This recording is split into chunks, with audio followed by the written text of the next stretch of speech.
Hi guys, I hope you're all well. I'm slowly but surely getting through all my HeroQuest expansion packs and also getting these little ones. As you can see, yeah, the Path of the Wandering Monks, or Monks. Monks. I can't even talk this morning. But yeah, so these are the ones I'm going to be doing today. A couple of great looking miniatures, and if anything, I would say these guys are pretty OP in the actual game. Yeah, so the first things first, yeah, take off those bases. As we all know by now, if you watched any of my videos, yeah, I prefer clear bases. So all the HeroQuest miniatures, yeah, I'm taking the time to cut the bases off. So as you can see, using one of these cheap Dremel tools, it is just a case of cutting, well, bits off near their feet, and then slowly but surely getting nearer and nearer, obviously taking my time to make sure I don't chop off any feet or limbs or, well, even my own fingers. Because yeah, I do occasionally catch myself. And yeah, it doesn't take too long to get them down to looking like this. And then finally just a little bit of sand in with some very fine sandpaper, just to make them nice and smooth, nice and neat.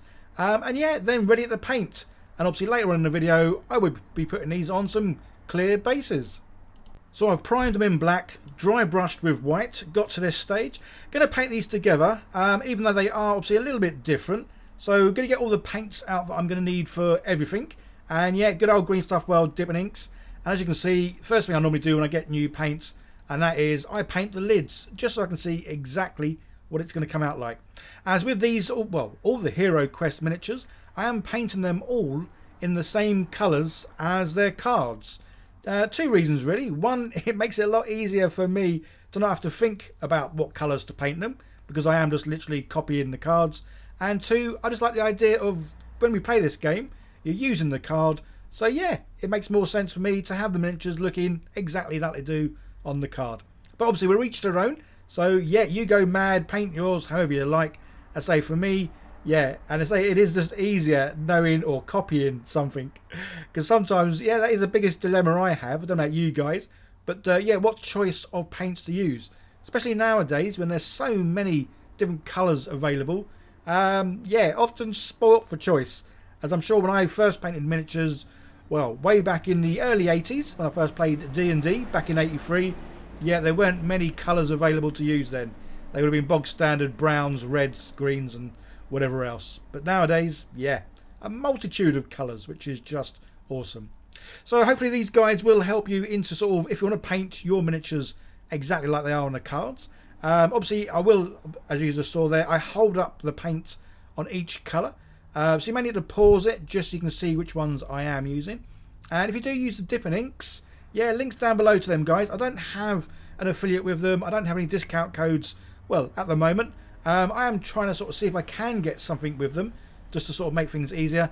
But one thing I will say, though, the dipping inks, they are by far the cheapest of the speed paints, contrast paints, all those kind of things that are out there at the moment. And to say, I absolutely love these paints, which is probably obvious because, well, I've been using them constantly now for at least 2 months, as I love the opacity with them, the fluidness. They do flow really well. Sometimes you might need to give it 2 coats just to get the desired colour. But again, that's what I love with these. They go on nice and faint, but then you can increase the volume of the colour by going over it again. Never had any issues with reactivation. And if you've seen one of my previous videos, I even did a skin tone where I painted it one colour and then I left it to dry, then went over with another colour, and yeah, they work perfectly. And I must admit, it's the best skin tone I think I've ever had, kind of by accident, where I mixed 2 colours. Well, they weren't mixed together, but yeah, one over the top of the other. And I say because of the opacity in them, the one that I put on first kind of came through, which was just, yeah, a happy little accident. So I have still got loads and loads of HeroQuest miniatures to paint. If there's anyone you want to see me paint first, by all means, again, let me know in the comments, guys, if there's a particular one that you've just got or you want to paint and you want to see how I paint it. And probably more importantly, what colours that I'm using to paint. Yeah, by all means, let me know in the comments. As I say, I am trying to get as near as to the colours that are there.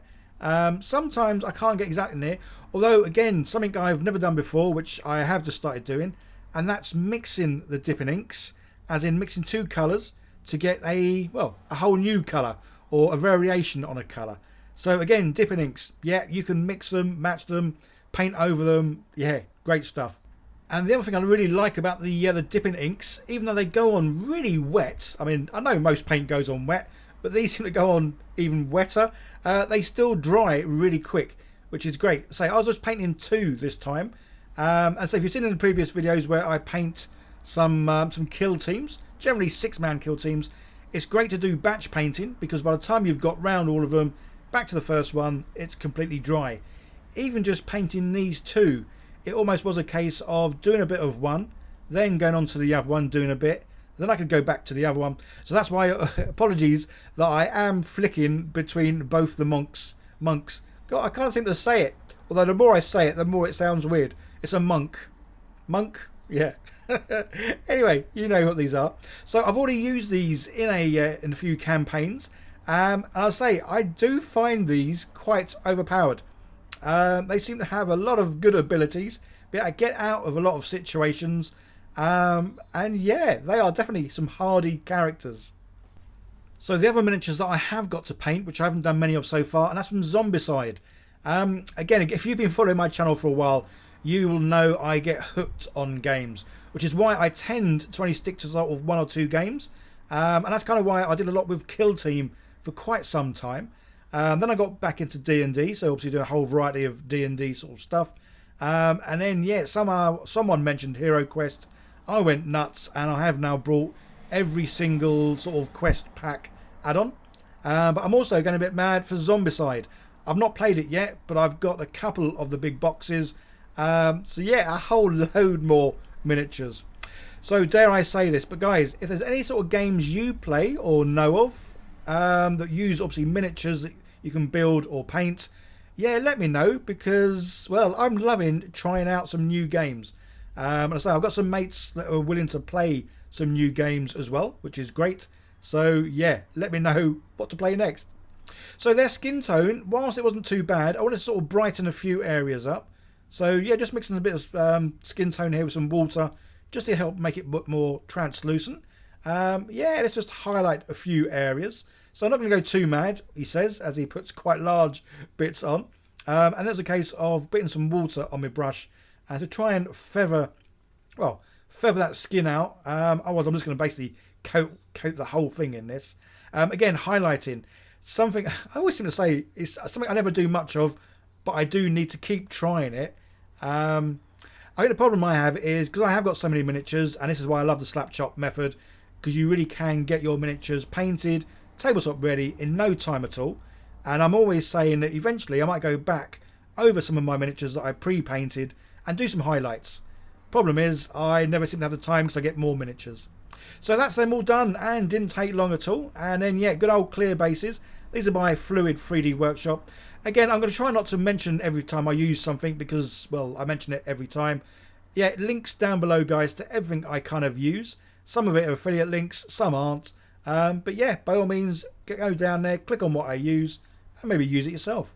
And there we go, 2 monk figures ready to play. And yeah, really pleased with how these come out. Definitely like the cards, which is pretty cool. Obviously, don't look too closely because, no, I didn't paint the eyes because any figure I paint, it rather has to wear a helmet or it's sleeping. Yeah, they have their eyelids shut. I do try occasionally eyes, I just can't do it. They're too small. Anyway, enough rambling, waffling. I hope you enjoyed the videos, guys. Hope you enjoyed this little painting thing. And yeah, if you want to check out more of my videos, there's a couple more on the screen. And if you can, like, share, subscribe, leave comments down below. That would be awesome. As obviously I am trying to aim for my 100k subscribers, well, by the end of the year. Okay, guys, you'll take care. See you in the next one. Bye for now.